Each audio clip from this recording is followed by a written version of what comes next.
নমস্কার প্রিয় বিয়ার, আপনারা দেখছেন খবর তরঙ্গ।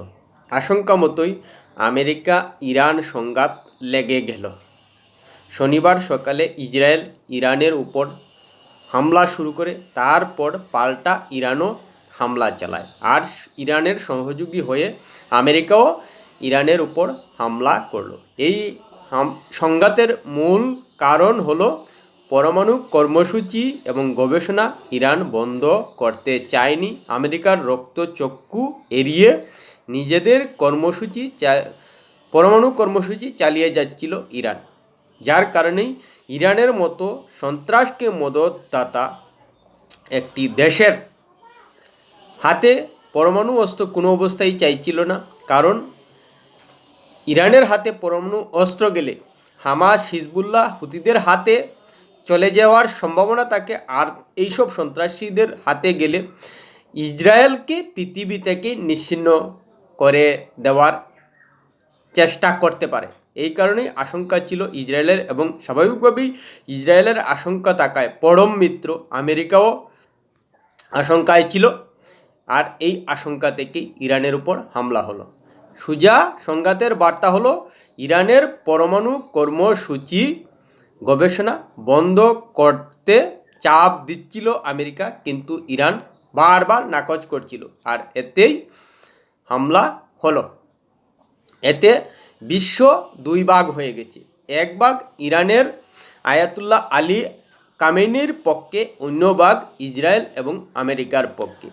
এর মধ্যেও আরও নানা বিভেদ রয়েছে, কিন্তু মূল কথা হলো এক অংশ চাইছে যে আন্তর্জাতিক আইন লঙ্ঘন করে আমেরিকা এবং ইসরায়েল ইরানের উপর হামলা করেছে। আর আমেরিকার এবং ইসরায়েলের যুক্তি হলো যে সন্ত্রাসকে মদতদাতা ইরানের হাতে কোনো অবস্থায় পরমাণু অস্ত্র সৃষ্টির চেষ্টা থাকতে পারে না। প্রিয় বিয়ার, ভিডিওটি ভালো লাগলে সাবস্ক্রাইব করবেন, এতে আপনার ক্ষতি হবে না, কিন্তু আমাদের উপকার করে দেবে। শনিবারের হামলার পর ইসরায়েল এবং আমেরিকার তরফ থেকে যে দাবি করা হচ্ছে যে আয়াতুল্লাহ আলী কামেনের মৃত্যু হয়েছে এবং প্রতিরক্ষা মন্ত্রীর মৃত্যু হয়েছে।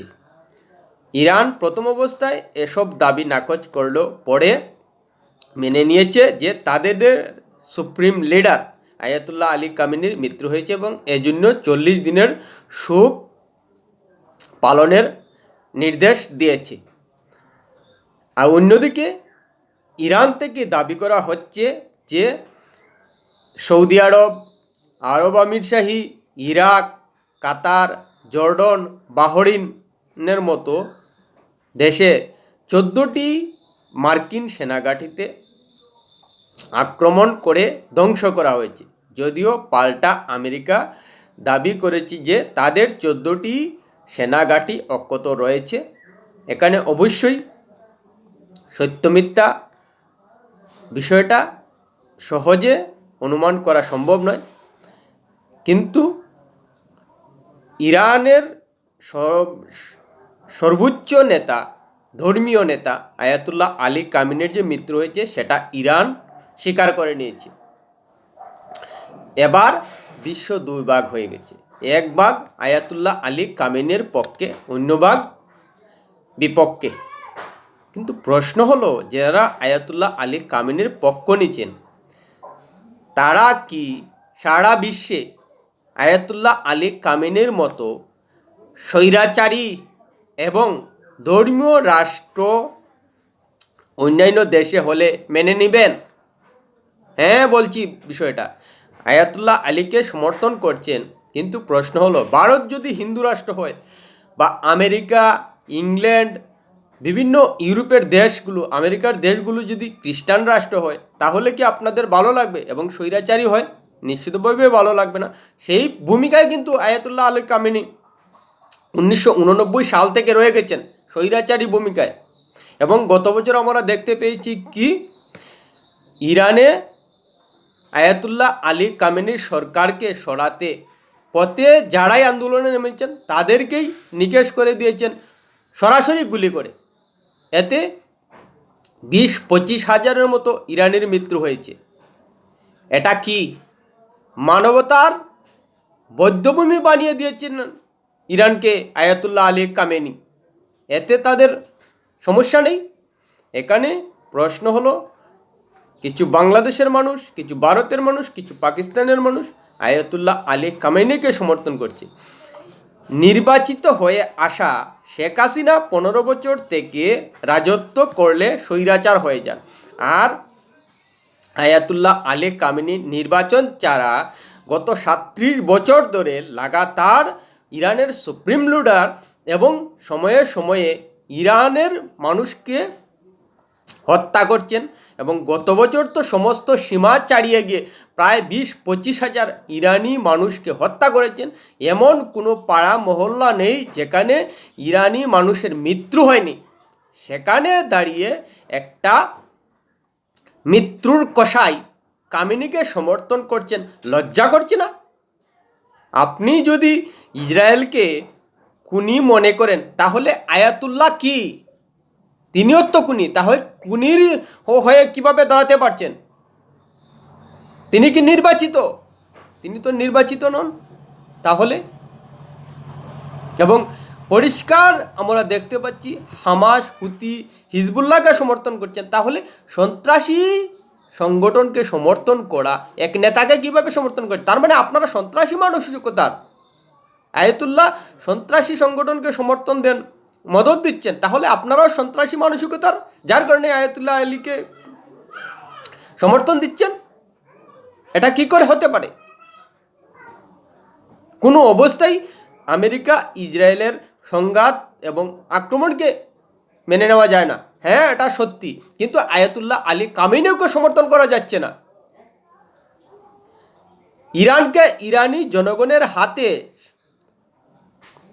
গণতান্ত্রিকভাবে তুলে দেওয়া উচিত ছিল আয়াতুল্লাহ আলী কামেনির। 37 বছর ধরে ইরানকে শাসন করে কি উদ্ধার করেছেন?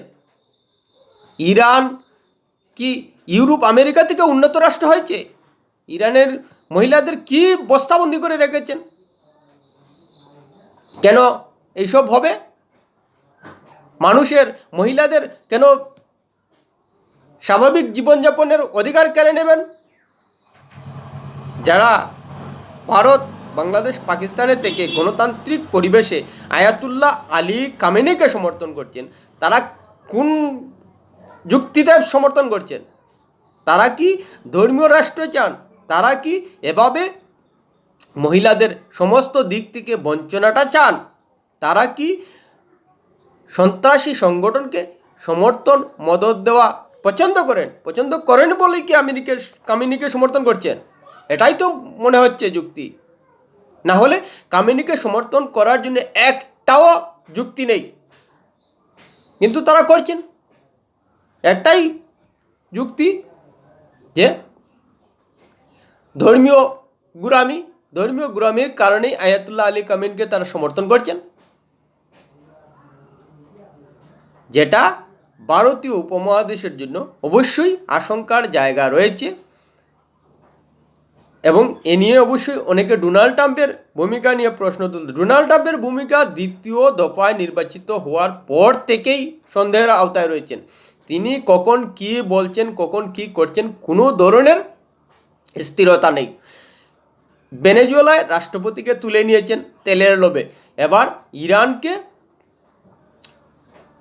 শেষ করে দিতে চাইছেন, এক তেলের লোভে, দুই পরমাণু অস্ত্র যাতে কোনো অবস্থায় ইরানের হাতে তৈরি না হয়। এই হলো উদ্দেশ্য, ইসরায়েলকে বাঁচাতে। অবশ্যই ডোনাল্ড ট্রাম্পের মানসিক স্থিরতা নিয়ে সন্দেহের জায়গা রয়েছে, কিন্তু কোনো অবস্থায় গণতন্ত্রের বধ্যভূমি বানানো ইরানের সর্বোচ্চ লিডার আয়াতুল্লাহ আলী কামেনিকে সমর্থন করা যায় না। এটাও নির্দ্বিধায় এখনই বলে দেওয়া যায় যে ইরান গৃহযুদ্ধের পথে এগুচ্ছে, কারণ আয়াতুল্লাহ আলী কামেনির সমর্থকরা হিংসার আশ্রয় নিয়ে থাকতে ভালোবাসেন। ইরানে যে কোনো সরকার আসুক না কেন, যদি শক্তিশালী না হয়, তাহলে আয়াতুল্লাহ আলী কামেনির অনুসারীরা সশস্ত্র সংগ্রামের মাধ্যমে সেই সরকারকে হটিয়ে পুনরায় এই ধর্মীয় রাষ্ট্র এবং এক নায়কতন্ত্র প্রতিষ্ঠা করার চেষ্টা করে যাবেই যাবে। প্রিয় বিআর ভিডিওটি ভালো লাগলে লাইক শেয়ার কমেন্ট করবে।